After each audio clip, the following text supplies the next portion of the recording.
So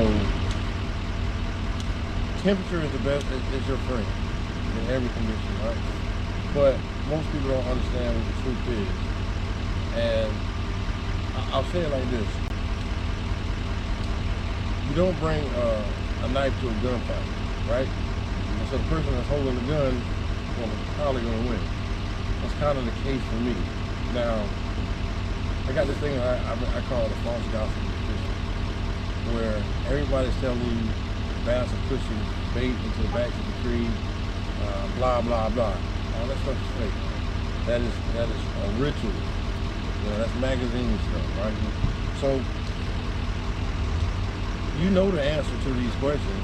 You know the answer to the truth. Now, I'll say the truth will set you free. Now, that's what the word says, right? And because of that, what does it keep setting free from what? A new understanding or a new revelation.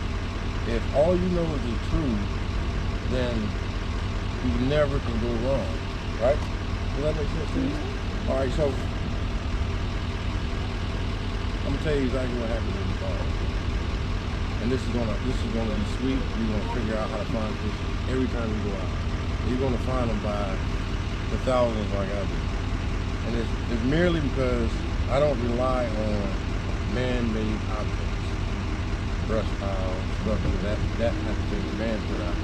Because these fish, still before the fish was made, they already adapted to what God has got for them. You know what I'm saying?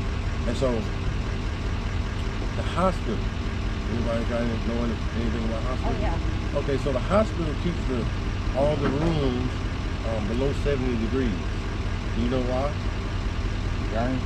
Germs. And germs is bacteria and allergy and that type of thing, right? And so, same rules apply to aquatic life.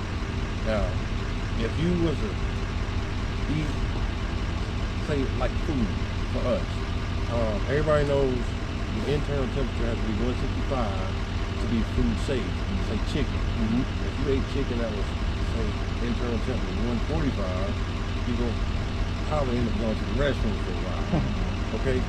And so, understanding that there's an importance between 70 degrees above and 70 degrees below. Now, above 70 degrees, the sun bursts food for the bacon. That's how your zooplankton, your algae, your germs are created. Now, that's all fine and dandy during the summer months, the hotter months. Now that the water temperature has dropped below 70 degrees, the sun is no longer making the food source for the bait fish. Okay? And because of that, the bait say, what next? Our food source is dwindling out there. And so you look at the trees. There's stages of fall that we all love. When you start seeing the color change, you know that fall is here and trees are starting to go dormant. Now, right before winter comes, guess what? All those colorful leaves will fall and drop, right? And so that's the same stages of the water. Same thing applies. So all your bait fish goes to the backs of the creek so they can eat the dying plants that's going dormant. Your hydrilla, your grass line. You know what I'm saying? Because a dying plant gives off oxygen and food. This is the only reason the bait fish is going back there. Ain't no bass, ain't no crappie pushing them back there. That's that last food source. Now the thing about it is they're gonna do that.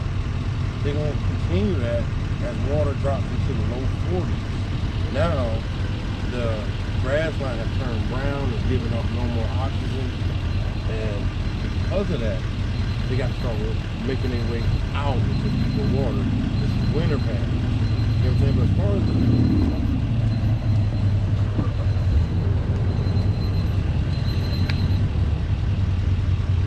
But as far as the pattern right now, understanding that little snippet will tell you exactly what's going on.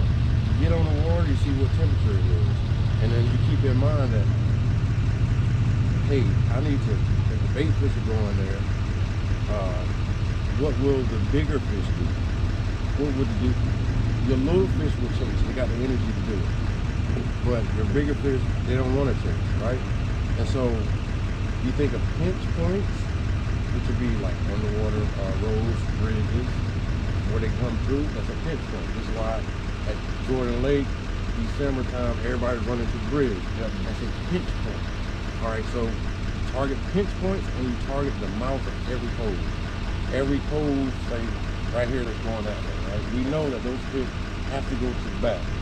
And so the bigger fish will hang out on each point or each cove, and they just sit there and ambush stuff all day. Yeah. That's what's really going on. So if you figure out how deep your fish are going to be, only stay in that depth and look on the slopes or flat spots in that depth, you're going to find way more numbers of fish. That's how it works. That's how I find it. Solid info. Yeah, but you have to remember, like, it's all about temperature. I don't care. This is like when people say crappie. You ever heard of crappie spawn twice a year? Yeah. Call it a super spawn? Yeah. I say that's a lie. That goes against God. Yeah. That goes against nature. Yeah. You understand why, right? It works like this. A crappie gestation period is about 7 to 8 months. And so, rightfully, October, November, you should start seeing eggs in females. Because they got to carry for 7 months to get to March, April time frame. You get what I'm saying? Most people believe that spring is 3 weeks long or the spawn is 3 weeks long. Well, actually, the spawn is actually 90 days. Yeah, okay. You know why? Because if I was to impregnate, not me, I personally, let's just say it was 10 guys, 10 girls, and we all impregnated our women on the same day. All right, everybody ain't gonna have their kids on the same day. Yeah. There's an important rule to that, because fish, because they lay eggs, different species like bass start spawning at 50 degrees. Crappie start spawning at 65. So a female ain't gonna drop her eggs unless the temperature is right, so it can hatch. It's a 7-day hatching period, or 7 to 14 days. But knowing those numbers of temperature tells you, and people say, man, go to the back of the creek, are they spawning? Just going to the spring. They're spawning because they all in the back. No, it don't work that way. Because the male, say at 62 degrees, the male's gonna be on the bait family. Because they gotta get the bed ready for that female to drop the egg. And that female, she ain't married. Yeah. You know what I'm saying? Yeah. And so people jump the gun because they see the dogwood trees. Yeah. Now I tell people, why would you worry about dogwood trees when that ain't aquatic life? It makes no sense to me. Yeah. But people don't know that. They just, it's the old saying, that's part of the false gospel. Yeah. That's why I think crappie can't spawn like Yeah. It goes against the eggs have never hatched. Yeah. It goes against God. You get what I'm saying? Everything in nature works that way. Even with people that say they catch a big fish and they say, well, I'm gonna let it go so it can spread those eggs. I say, well, that goes against God too. Yeah. They go, hold on, man, what do you mean? We want them good genes in the water. And I say, really? I say, it kind of goes against God. They say, why? I say, well, how many grandmas you know out here having babies? They have babies in their 20s and 30s. Good morning, sir. Hey, what's up, buddy? Hey, How are son. you? Jay, how you doing? Hey, what's up, man? You doing all right, brother? I remember you from last year, right? Yeah.